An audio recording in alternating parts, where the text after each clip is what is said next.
You ready for this? Let's do it.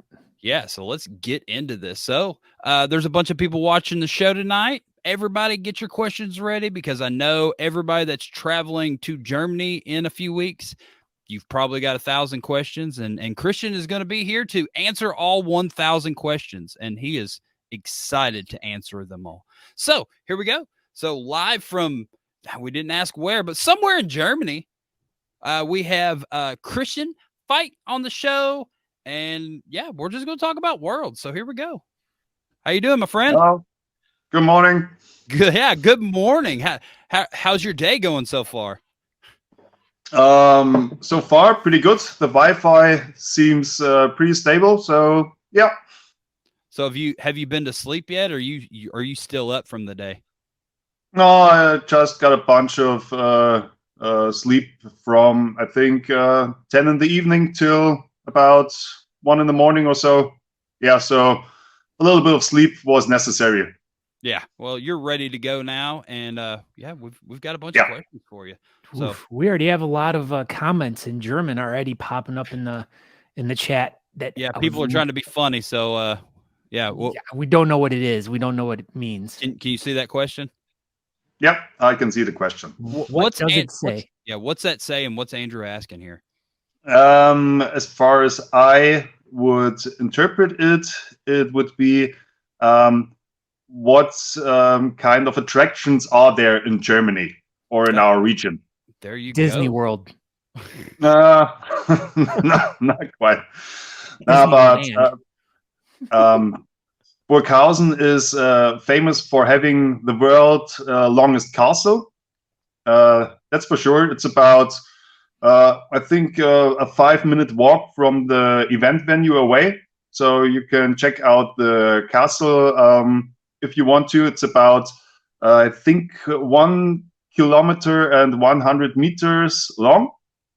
So, yeah, that's the next big attraction. Is that, I would say, this the castle right here? Right on top of the hill. Yeah, every building on top of the hill is the castle. Wow. And is it also true that whoever places under place 3 in each category is going to get thrown off that bridge into the river there? True or false? Oh, false at the moment, but maybe something I would consider. It seemed like a pretty good idea. He liked it. Let's get a few beers in them and some good German beer and just be like, hey, go stand on the edge of this bridge here and look over the edge and then just shove them off. If you don't get first, second, or third, you might get shoved off. So have you ever walked the whole castle? Yes, I have. I have walked the whole castle, all the stairs up and down and around and everything.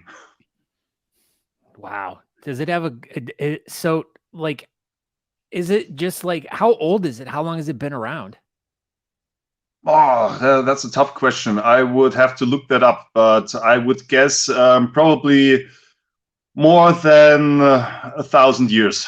Wow. I would guess. I was going to say more than 5 years, but we both would have been right. Oh, that's for sure. That I can confirm. It's definitely been there at least 5 years. Brad says he's going to go and he's going to run through the halls. There you go. So let's get into this thing. So you all are hosting Worlds. How big is your club and how long have you been a part of this club and bearding? So our club is right now at the moment at about 110 members. That's awesome. Including active and, so to speak, inactive members. Inactive members are the ones who are just with us in the club without the desire to compete or something. So just for the company.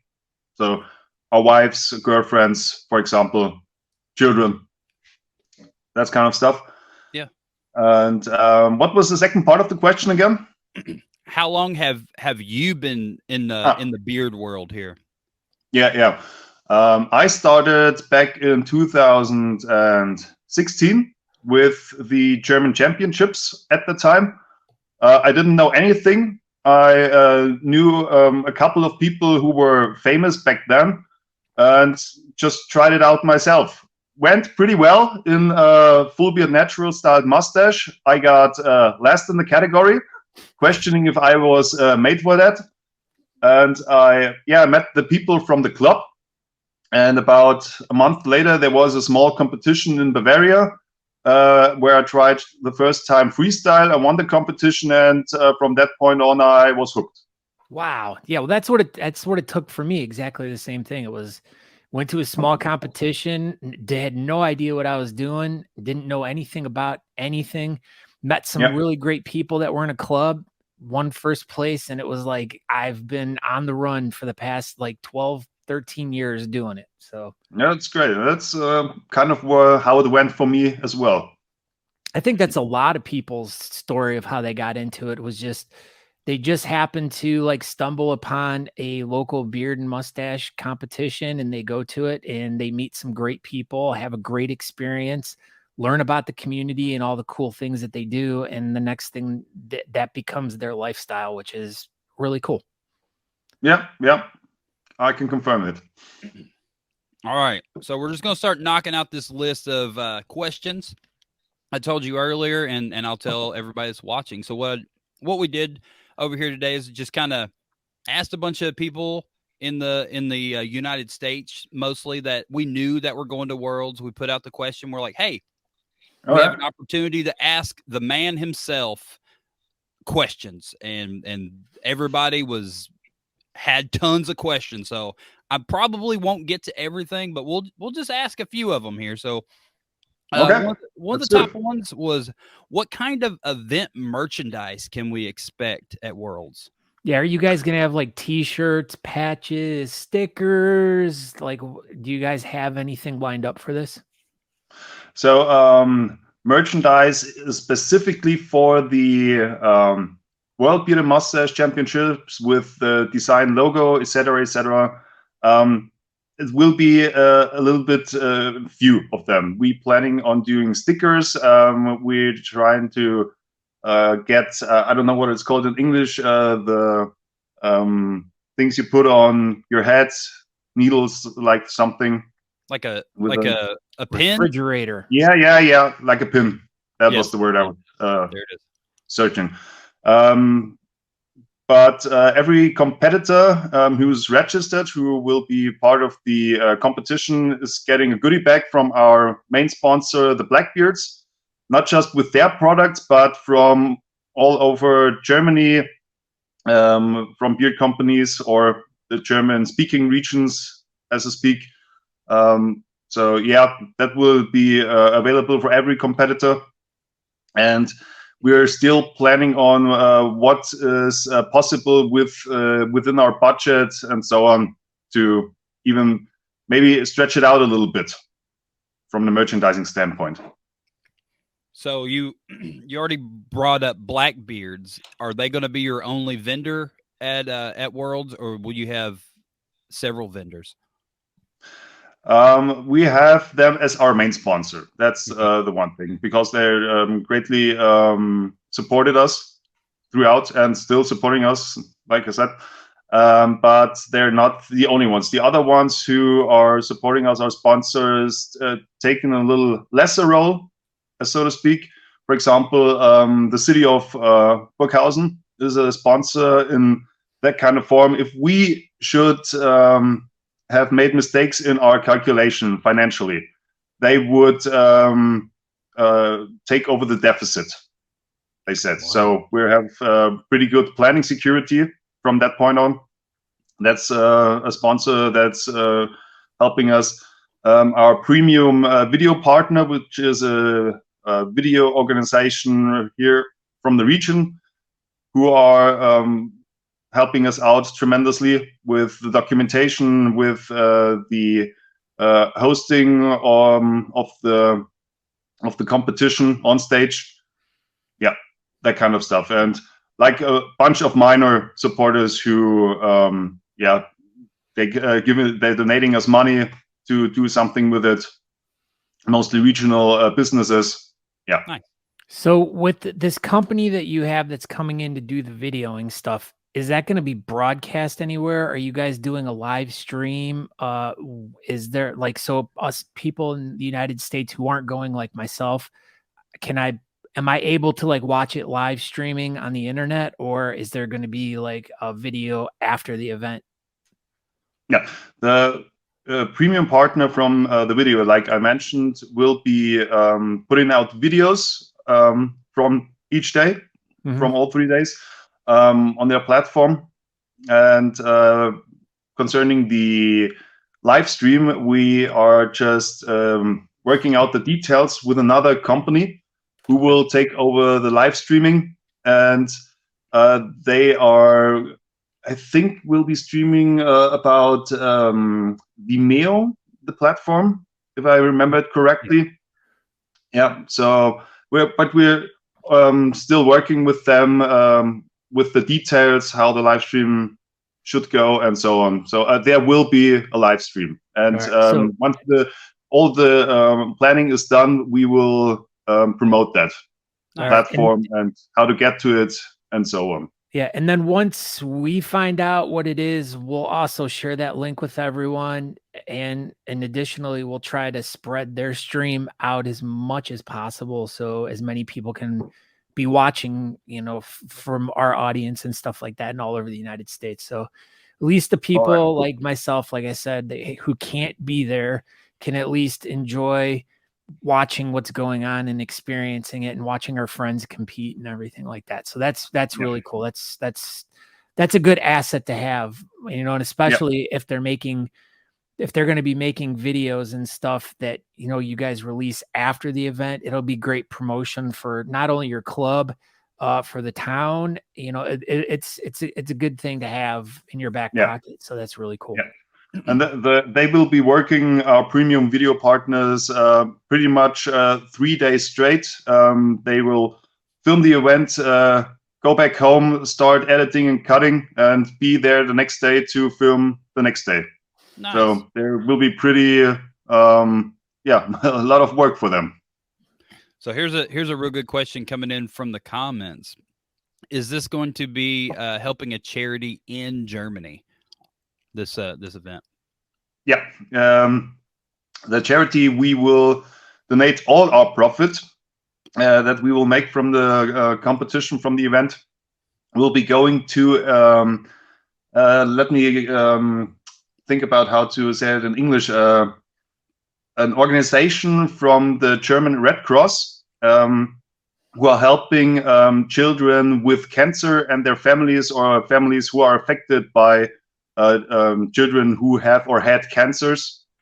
And they're doing a really great job over here, taking trips with them, helping families who lost a child due to cancer. So that will be the organization we're donating the money to. Right. And we'll find out a link for that as well, and we'll make sure that we put that in the show notes for this show when it comes up on YouTube and stuff like that. So if anyone's interested, they can research a little bit more into it and make a donation on their own if they can't go to the event as well. So that's really cool. How did you guys hook up with them?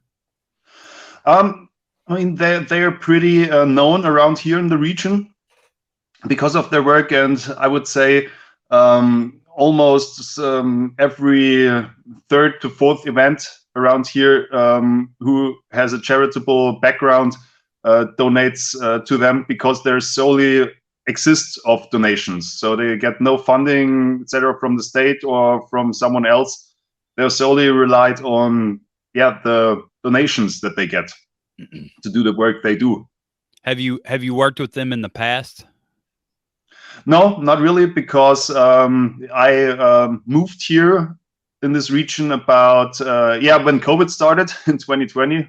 That was pretty hectic, and so I didn't know them that long ago. But like I said, I went to a few events and found out afterwards that the events were donating the money to them, and so I read myself into that on their website, and thought this might be a good idea.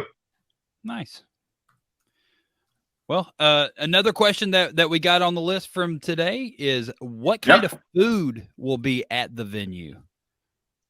Food. Do you mean which will kind we of companies? Well, I mean, just will we be able to buy food at Food. Food. Yeah, food. There will be food at the event. This is something that's also still in the, so to speak, planning phase. We have a bunch of interested food trucks who want to come. We have a bunch of interested caterers. And so we try to figure out what type of food complements the other one. We have options for vegetarians or even vegans, and the ones who more carnivores, I think that's the word. So we're just trying to figure out what complements each other food-wise. And the second part to that, will we be able to bring in our own food with this? Own food is okay. That's no problem. The problem, so to speak, would be with own drinks. You know, concerning even the Stadtsaal, where the competition will take place. It's a building with multiple layers, stockings, and the main hall, the Stadtsaal. It's an old building with an old wooden floor. So the only caveat to drinks is that you can't take a drink with you inside of the main hall. You can buy drinks at the venue, that's no problem, but you either have to drink them outside of the main hall or let it stay there, however you want to do it. And inside the main hall, there's absolutely no drinking options because of the old wooden floor. Yeah, and that makes sense. I mean, you don't want to get a bunch of, beer or water or whatever all over that incredibly old floor. So that makes sense. So you talked about the layout of the venue already. Will you be able to post any pictures of like a drawing or anything of the layout of the venue, like where the stage and seats and stuff are going to be, so someone, people have an idea what it's going to look like when they get there? I'm pretty sure I can do it. I have to contact the officials of the venue to send me pictures, but there are also pictures. If you search on Google Stadtsaal Burghausen, there are photos and pictures of it empty with only stage and how the layout is looking, and also from past events. So this venue is pretty much booked out every weekend, especially at that time of the year. So we're very happy to got a slot between the other events that are taking place right now. And like I said, if you're searching with Google Pictures, you're able to find pictures. Are there dressing rooms for people to get ready in? Yeah, there are a bunch of so to speak artist cabins, backstage cabins, however you want to call it. The cool thing is in every cabin you have about a place for 4 to 5 people or competitors who want to get ready. There are mirrors, lighting, all you need to get ready. And also there will be monitors in these dressing rooms or standing rooms where you can see what's going on stage and how long it takes for you when your category will be on. So you always know what the actual stage of the competition is, even once you're in the dressing room and getting ready for competition. I like that. All right. You good, Scott? Yes. Yeah, I'm trying to find pictures of the venue so I can show everyone. Gotcha. Sounds good. So, so we've got dressing room. So, pre-judging, where will the pre-judging be held? And pre-judging will also be held at the venue in the building on the basement floor, or on the first floor, so to speak. There will be a separate room set up for this with let me guess, with 3 stations set up. One's for the women and the mustaches, one for the partial beards, and one for the full beards. Once you get past that 3-headed panel for each, you will have to register at our main technician to be set up in the system, so that we know who's registered for which category, and everything can be tabulated and calculated accordingly and on live time, so to speak. So if there would be any mistakes from the main judges at the competition, our system from our main technician is set up this way that he instantly gets, hey, there's something wrong with the scoring, and we can correct it in real time. Good. Yeah. I like that a whole lot. That's gonna make it very professional feeling, that knowing that someone's double checking everybody's work.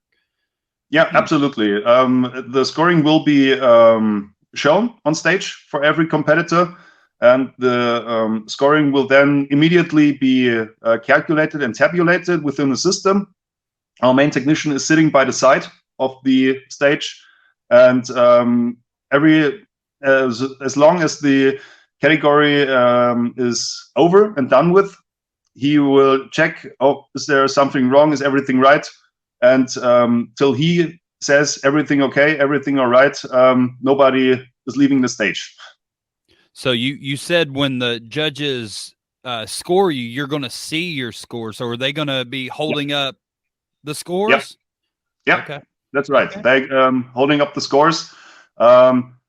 It's no knock on the organizations or the judging from 2019 and Antwerpen. I think they made a great job, and I don't want to knock on them.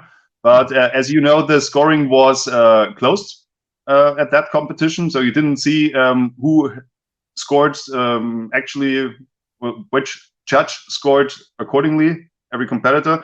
And there were, in the aftermath, some confusions, because I think it was in the Imperial Partial Beard where they announced a 3rd place, and afterwards it came out that the then announced 4th place winner actually placed 3rd due to the scoring. So, and we want to minimize that or even eliminate some mistakes, as I can call it, right away, so that if you are one of the 3 finalists or at the podium, you're definitely gonna be there.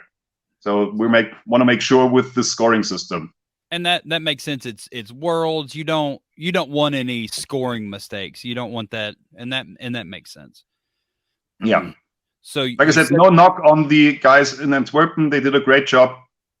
Yeah, I mean, accidents happen, and we just don't want accidents at this one. That's all. Yeah, of course. So you said the judges are going to show the scores immediately. When will the trophies be given? Will they be given out after each category, or will they be given out at the end of the night? All right. We will have panels of about 5 to 6 categories who will be judged one after another, pretty much from the get-go. And no, go ahead. No, okay.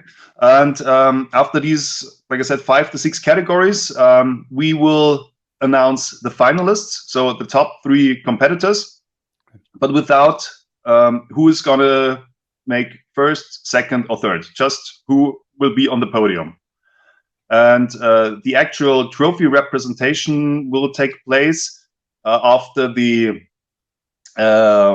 last scoring. There will be a show act. On Saturday it will be a band. For Friday we're still working out if it's going to be another band or some special event. I can tell later on. And after this show event, we're gonna have the trophy representation. And to get the public more involved in this, we are planning on doing the trophy presentation outside of the building at the city center. Okay, So to that's speak. That's depending on the weather, because if it's raining, that doesn't make sense, and we're gonna make the trophy presentation inside, of course. But we want to have the public also as much involved as possible, and we thought it would be a great idea to make the trophy presentation for each category outside, if it's possible with the weather. What's the weather like in general that time of year? Is it cold, warm, rainy, snowing, really sunny? Like what does everyone have to prepare for? Yeah, in general, it is in June. It's very good weather. It's so it's the end of spring, start of summer, temperature-wise at least. So, but there can also be phases where there are rainy days, or in the evening it's gonna rain because it was too much humidity and so on. So we're hoping for the best, so that we have a sunny, shiny day, or 3 sunny, shiny days. That would be perfect. But can't tell. It should be, but we can get unlucky and maybe get a rainy day or so. But it's definitely not going to snow.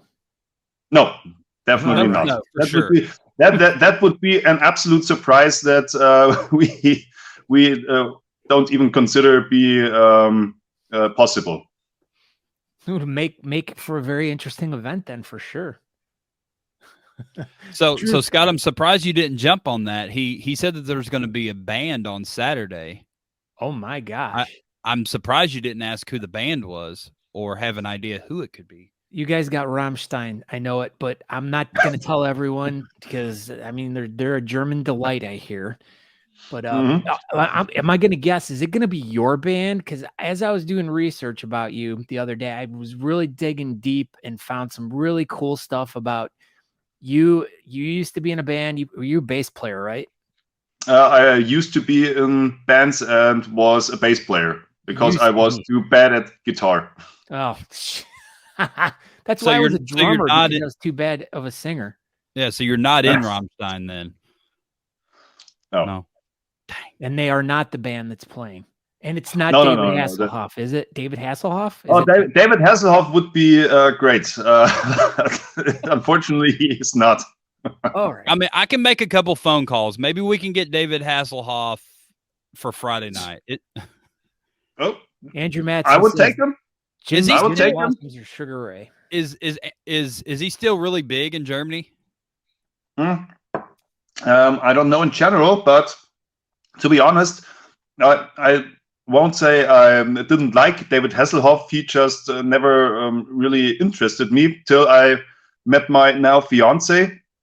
She's a big fan of him. She likes him, and we went to a concert back in 2019, I guess, or so, in Munich at the Olympia Hall. And I thought, wow, there are a lot of songs I know that I didn't know they were from David. And I mean, it was a good show. Had a lot of fun. And yeah, I think I wouldn't say I'm a David Hasselhoff fan, but I kind of sympathize with him. You're a huge fan of the Hoff. We can tell. We know. You're trying to be modest and act like you're not, but I bet you take that gray shirt off and you got a David Hasselhoff T-shirt on right now. Yeah, and I bet you he has, like, in his fiance in his bedroom, there's probably posters of David Hasselhoff. David Hasselhoff posters all over your house. I know you. So the Hoff trophies. Well, what are these trophies going to look like for this event? Yeah, trophies will be medals made from wood. Okay. They will have the shape of the logo of the World Beard Moustache Championships. You know, the beard silhouette with the mustache in German, with the Bavarian flag and the world flag in the beard. This will be the design. The bands for the medals will be in gold, silver, and bronze. So you can tell who's first, second, and third. And yeah, that's the general design. They are in production, should arrive in the next 2 weeks. And the overall prices will be trophies made out of glass on a wooden sock. And they're a little bit simpler, I would say. It's the same beard silhouette as from the medals. So like this right here? Yeah, made out of glass, sitting on a wooden sock. That will be the trophies for the best in show for the women and the men. Nice. Yeah, that should be easy to travel with. So that's nice. Yeah, that was the thinking about it, to keep it pretty simple for people to take them with them in their suitcase and so on. So you talked about the trophies. Were you in Antwerp? But you were, right? You were at Worlds in 19. So are we gonna get any fruit baskets like we got in Antwerp? Maybe some potatoes or something if we win. I'm sorry, that is not in the plannings. Did you get any of those famous Antwerp tomatoes while you were over there? I have them. I think they were in the goodie bags, if I remember correctly. They were. Everybody was really confused why we got tomatoes. They were good, but everybody was. They were good. They were pretty good. But maybe it was. I think it was something different. So I thought it was a cool idea to not just get beard products and stickers, but to get tomatoes. It's something else. So there's still time. You could put a potato in everybody's winter bag for sure. We might, but nothing I can assure or be guaranteed of. We're working with a liquor store who is making some sort of unusual liquors. Okay. So, and spirits, and maybe we will include them in the goodie bags or to be available at the event, for example. That's cool. Let's see. We're going to get to the big question here in a couple minutes, but we're going to fill it with everything else. So, is there going to be an official event photographer at the event? You mean the ones like in Antwerp where you get your official competitor picture? Yes. Yeah. They, the Blackbeards, our main sponsor, will take care of that. They will take a photograph with them who's making up a booth right next to their booth or incorporating in their booth. And there will be the opportunity to get an official picture for the Worlds. Let's see. All right. Well, Aaron is looking up another question. We have a couple questions in the chat room that I can throw in here real quick. All right. The Bearded Piper writes, is this the first annual for the comp in Germany? So is this the first, or has there been Worlds in Germany before? Yeah.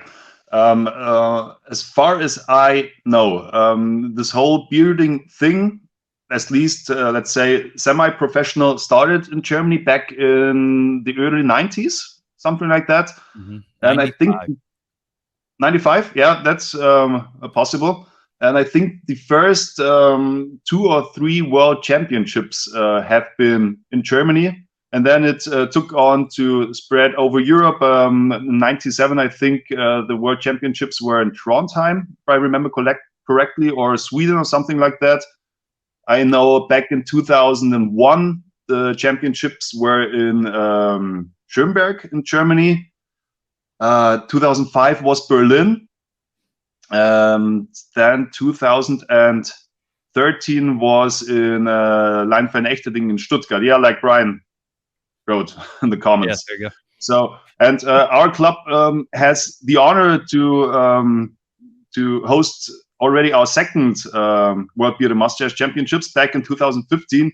We were also the hosts of the World Championships back in Austria in Leogang in 2015. So this is your third time?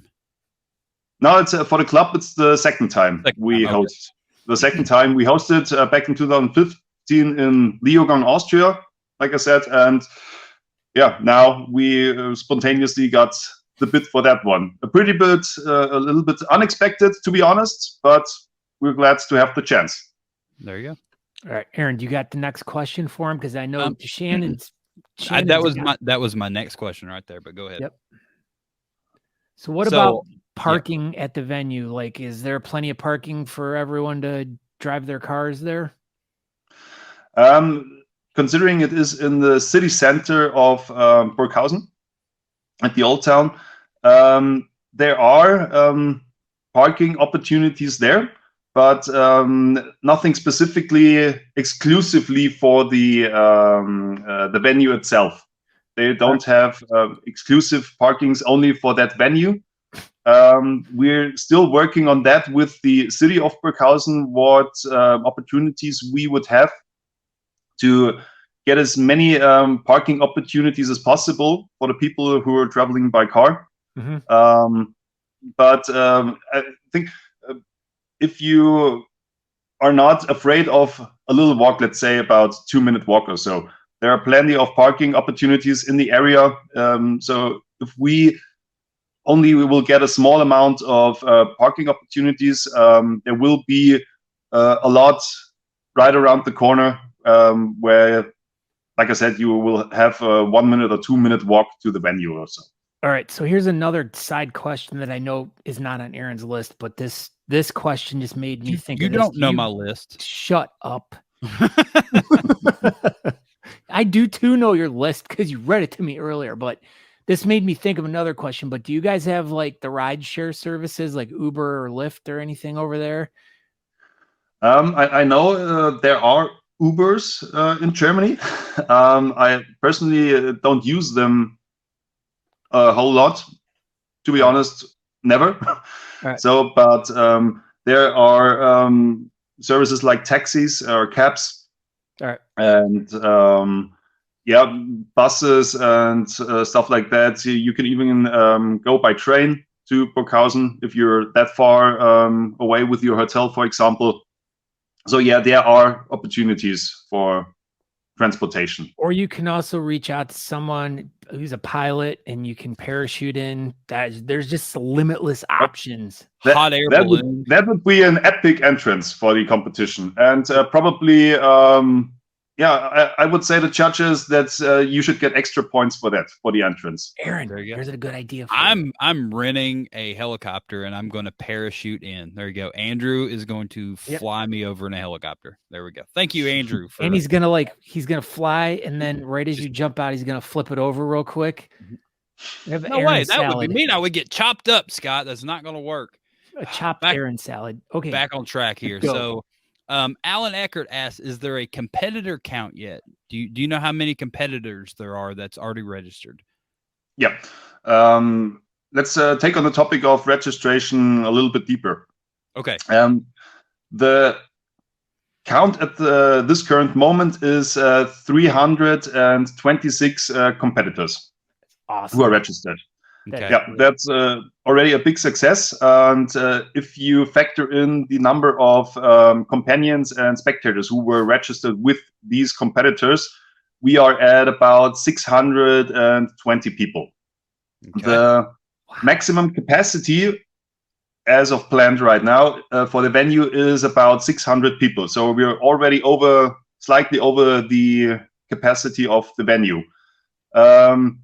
Therefore, we closed the registration for now for competitors as well as spectators. And we try to move up the capacity with taking out a couple of seats. So if you're standing upright, the key of calculating how much people can go into the building rises up. So we're trying to get to a capacity level where we have the opportunity for people who hadn't had the chance or were just too late for registration, that we have at the door or day off signings possible as well for spectators as of competitors. So will that just be the best way for spectators to get in, is just buy a ticket day of at the door? That would be the best case scenario for a spectator who just wants to be there to witness the event. I can't guarantee how much places there will be, because, like I said, it depends on the capacity level of the venue, how much we can push the limit upwards, and so we also have to wait how the pre-judging is going, because the competitors, especially the ones who traveled very far, we don't want people coming over from, like I said, maybe Colorado or somewhere in the US, who had a long way to travel and aren't able to compete. So we firstly try to get them the opportunity to sign off at the day. And once pre-judging is done and competition registration ended, we can see, okay, we have that many people registered. How many places do we have left for, should say, the fixed spectators? So spectators who are able to get in on both days, Friday and Saturday. And then they will be able to get a spectator ticket at the door. For the ones who aren't that lucky, who don't get one of these spectator tickets, you know how it is. At this long of a beard competition, not every 650 people, let's just say a number, will be at the venue at the same time. Some will go for a walk, something to eat, go back to hotel to get ready, get a nap in the hotel room or something. And so we will have people at the door who overlook how much we are at the level of the capacity, and will let in, for a certain amount of time at least, people who weren't able to buy a spectator ticket or to get registered, with the caveat, if once the registered people showing up and the capacity level gets really tight, that we say, okay, no more people get in, and even the ones who got in with some sort of card or something else, maybe we'll have to leave the venue till we have capacity opportunities again. If that's somewhat understandable, how we're planning to do it. You know, in my opinion, I think it's just going to be an influx of people in and out like all day, and it's probably you're probably not going to really run into a problem, because it'll be like, 20 people leave, 10 people come in, then 10 people leave, 20, it's just going to be an influx and outflux, and I mean, but kudos to you guys for filling that place up and having this. This is a good problem to have. Absolutely. Absolutely. So, and I know there was a lot of confusion with the spectator registrations on how it was originally planned. And there were a lot of discussions in the background with the VDB, our German federation, and also I wrote with Chad and Brian from the WBMA and how this should be handled. And now we came up with this solution that registration online is closed for good for now, at least, and we are seeing how much capacity space we can get for the event and make the opportunity for people who hadn't the chance to register for the competition to sign in on the day of competition. Yeah, so and of course, too, you're going to want to have like everyone there, like when you guys are outside passing awards out, because you're going to want to fill up that whole area, and and especially because that'll draw so much attention to like. That's going to draw a lot of attention when they're giving out awards in the middle of town. That's going to be amazing. Yeah. The people of Burghausen and the region are very eager. I have a lot of friends and family members and people who ask me, how can you get me in? Can you get me a spectator ticket? And I have to tell them, sorry guys, we're at full capacity as of right now. I'm very sorry, I can't do anything, but I try to get the public as involved as much as I can. And like I said, this trophy presentation outside of the venue at the city center is one of the tools or ideas I have to get the public as much involved as possible.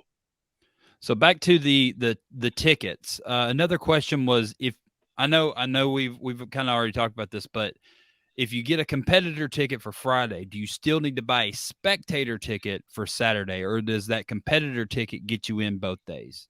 Yeah. And that's the very good news for everyone who is registered, either as competitor or a spectator. You don't have to buy another ticket. You don't have to pay an extra fee. So it is, if you're competing on Friday, for example, you will have to pay the fee of 30 euros for the competition, and that gets you in on both days. If you are registered as a spectator, you once pay 10 euros, you'll get in both days.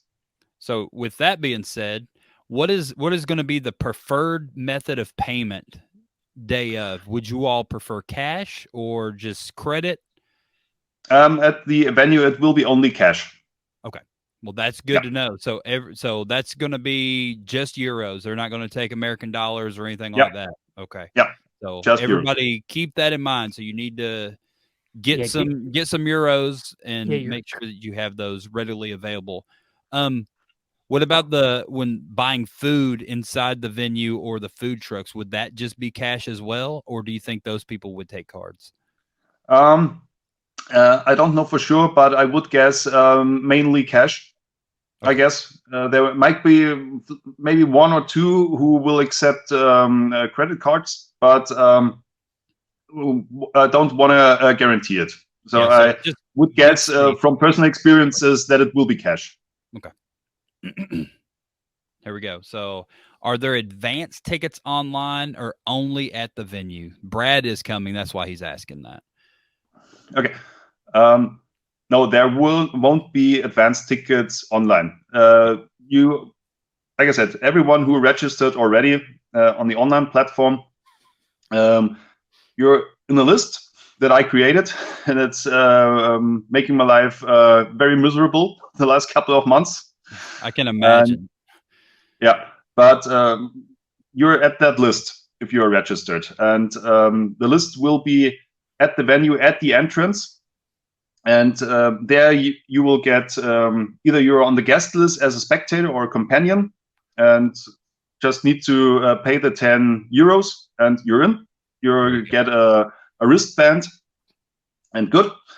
And for the competitors, you get your card where you will be headed to the pre-judging. You get verified in your category, get registered in the system, pay your 30 euros, and you're good as well. You get your entrance wristband, and you're good to go. So bring cash, pay at the door. That's it. All right. Yeah. All right. So we've got a few more on here. Your judges, are they going to be top secret? You going to announce the judges? How many do you have? Will they be rotating? Stuff. Let's learn about the judges. Whatever you can tell us. Yeah, the judges will be a variety of people. They won't be published beforehand. Okay. And that's by choice because we're still working on the constellation of the judges, and there might be members of certain clubs as well. And we don't want anyone to think, oh, they have an advantage because that one is from our club and so on. So there will be barbers will be involved from the region, hairdressers, guys from our main sponsor will be involved. And like I said, we're already talking to people from different clubs, not only Germany, but also internationally from the US. I'm in contact with a possible judge.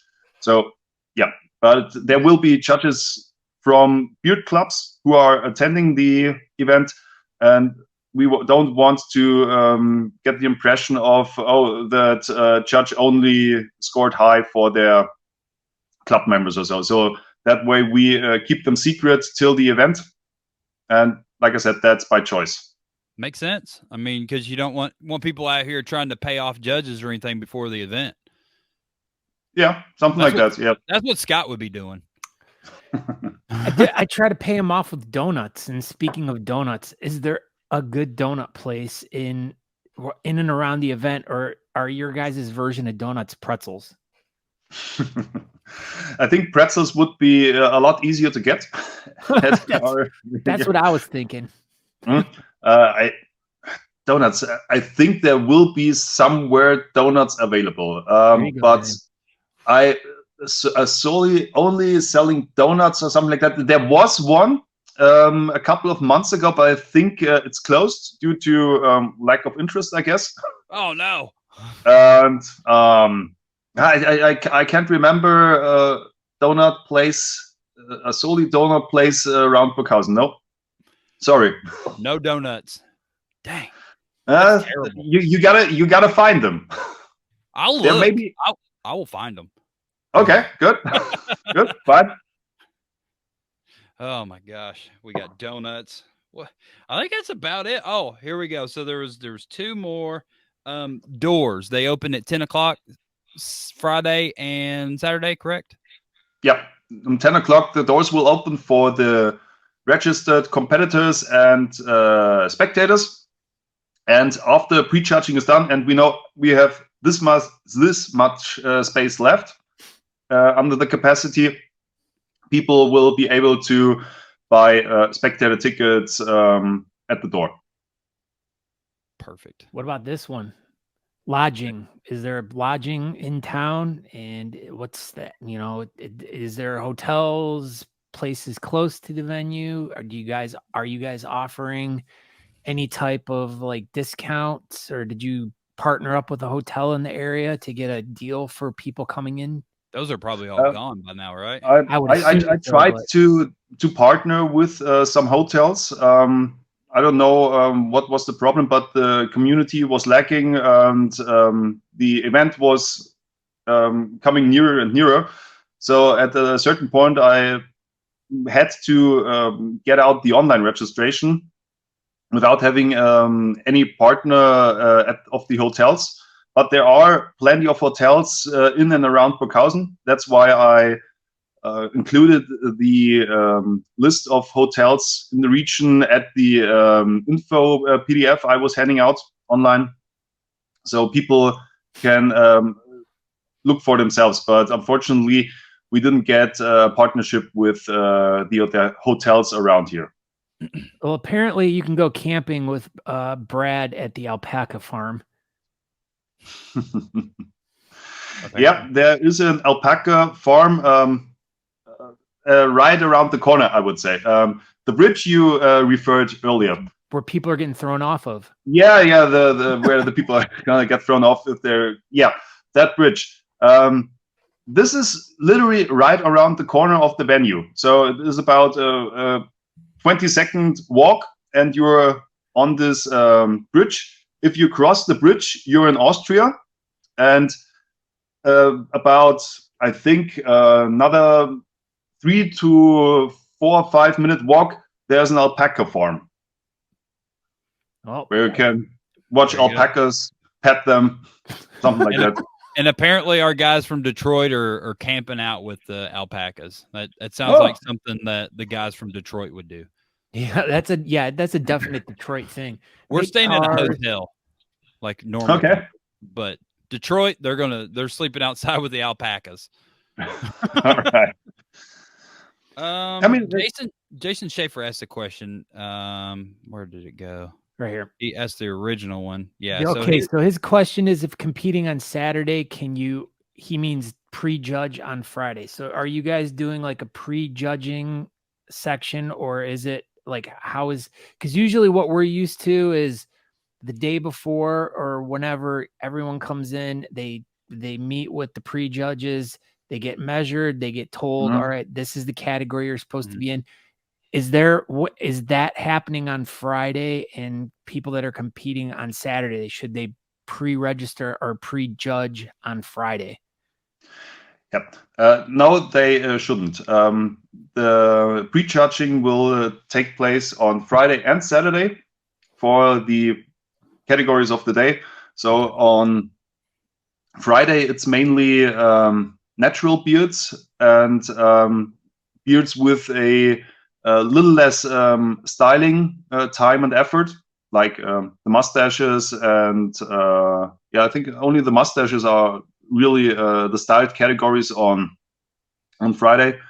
And the more styling effort time beards and mustaches will be on Saturday. So all the freestyle category is going to be on Saturday, and that is because of the best in show at the end of the competition. Because if I would have said let's make freestyle categories on Friday as well, the winner of the freestyle categories then would have to style their beards 2 days in a row, possibly, or best case scenario at the same quality they did the day before.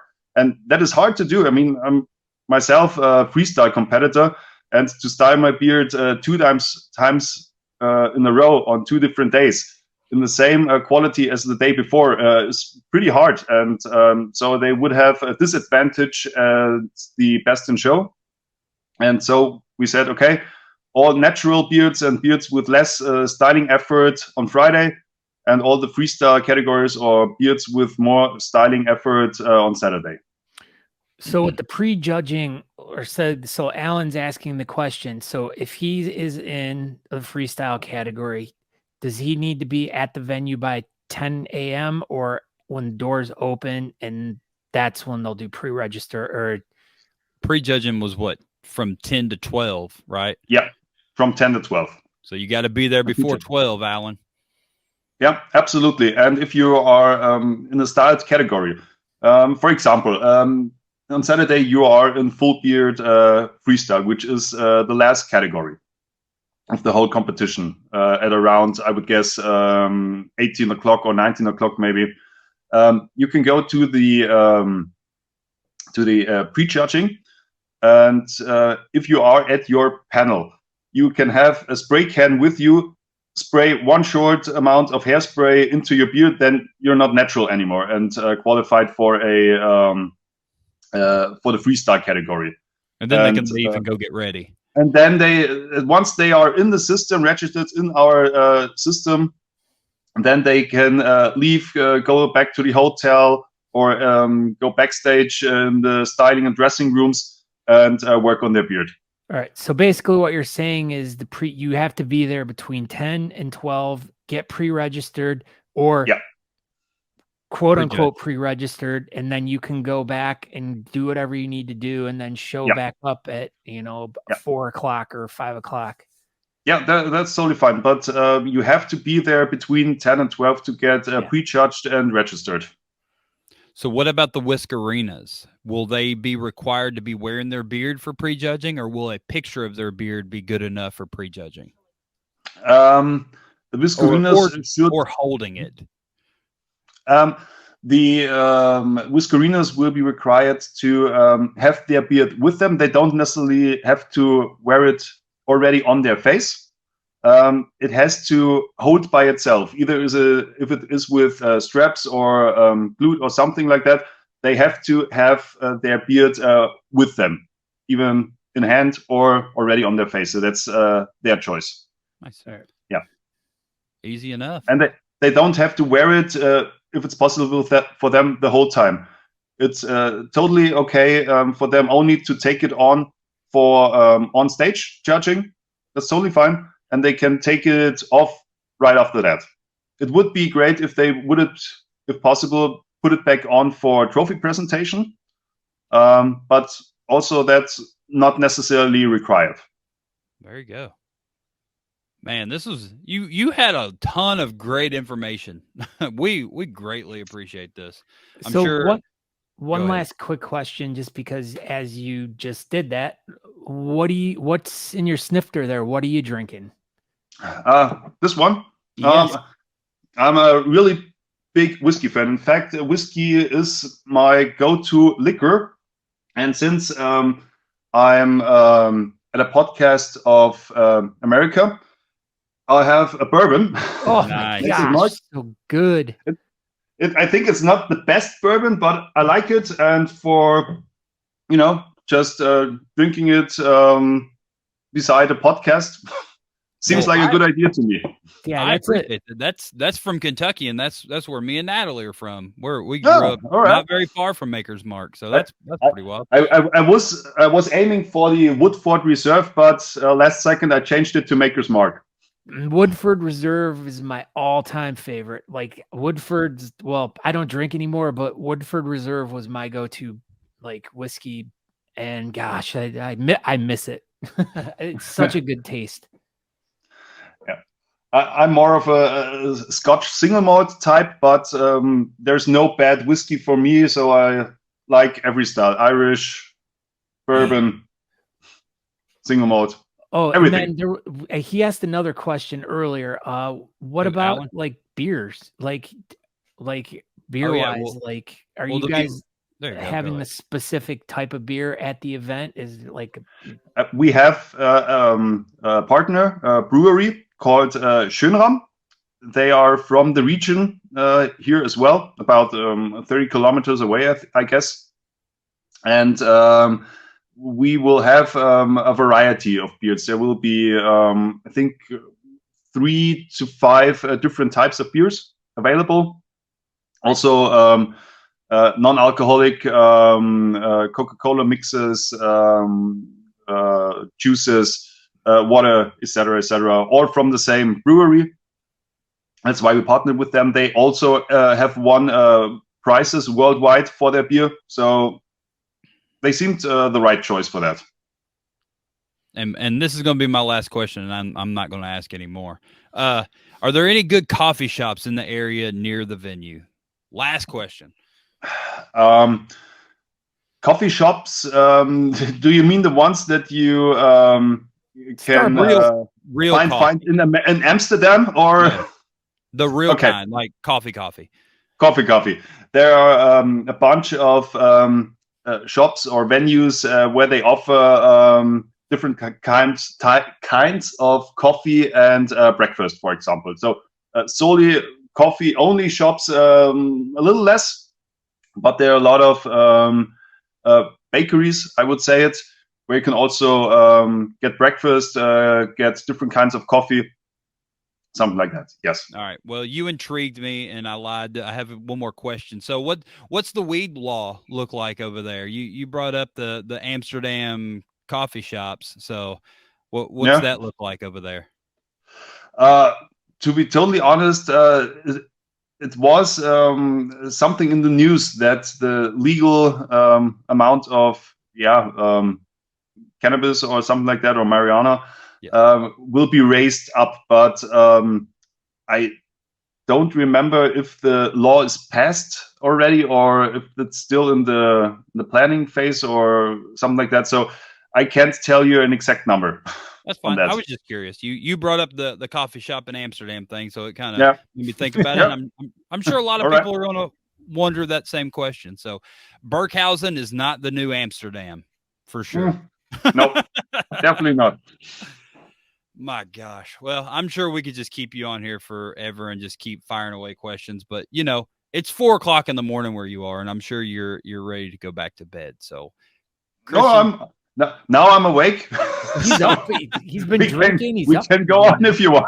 No, I mean, is there anything that you want everybody to know? Is there something that we didn't touch on that you think everybody should know about Burghausen or the event or anything in general?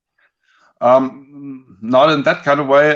What I want to say to the people is, first of all, a big thank you for being so patient with all things that were going on, especially considering the registration form for spectators and so on, and in general, because we really had, compared to other events in the past, especially World Championships, very few time to get things going. We had about a little more than 1 year of time to plan everything.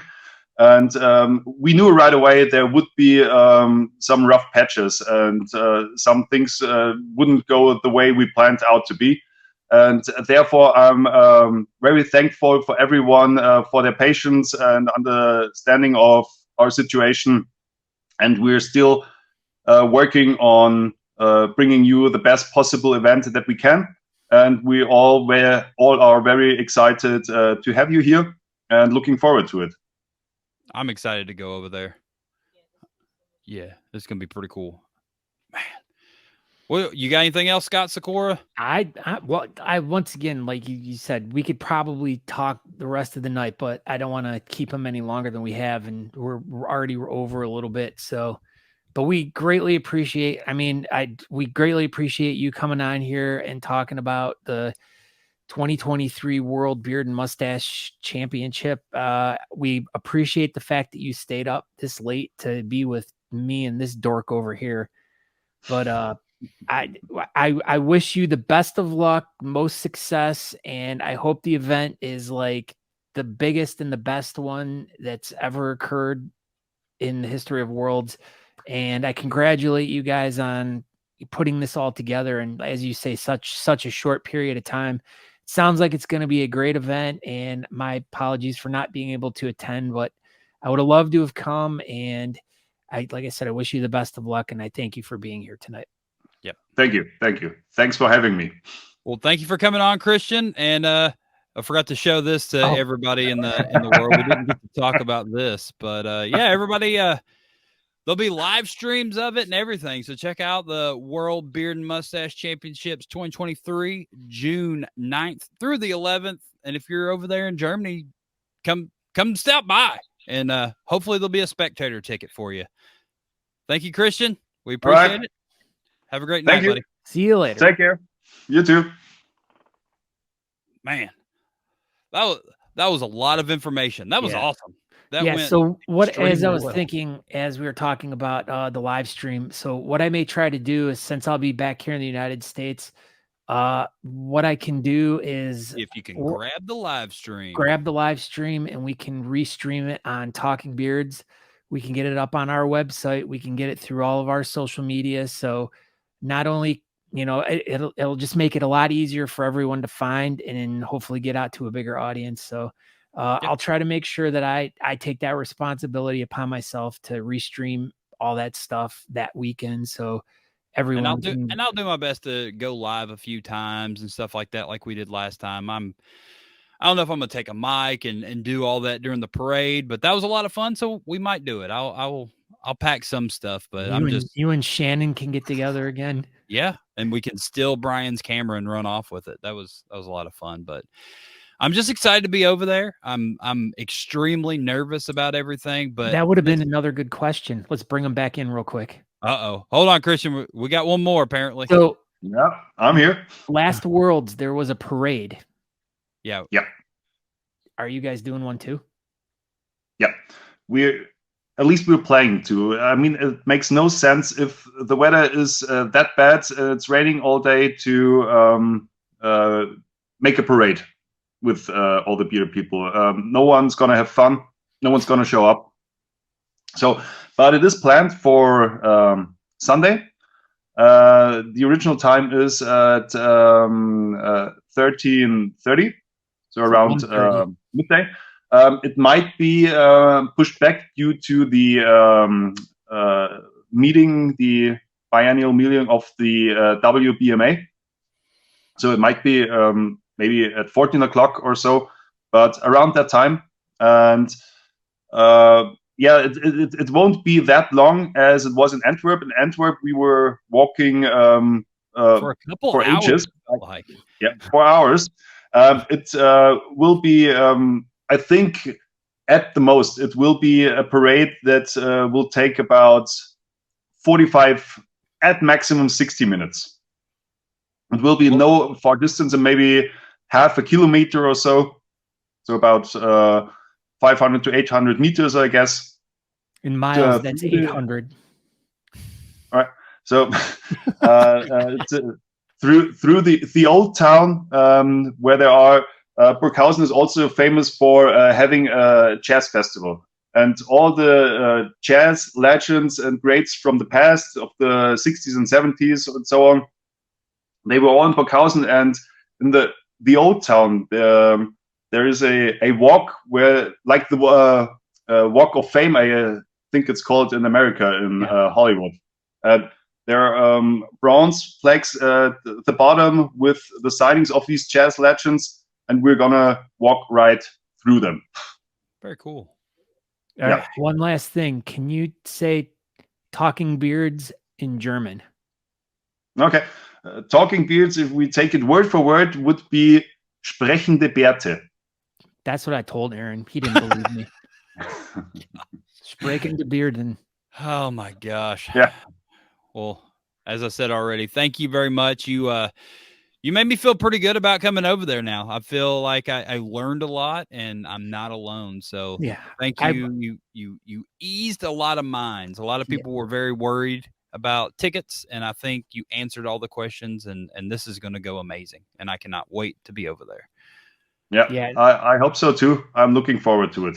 Yeah, we definitely can't wait to share this information with more people. So in the next few days, this whole interview will be up on YouTube and a YouTube video. We'll share it amongst as many people as we can so they can get all the information directly from the horse's mouth, which is always the best place. Sounds good. Thank you, Christian.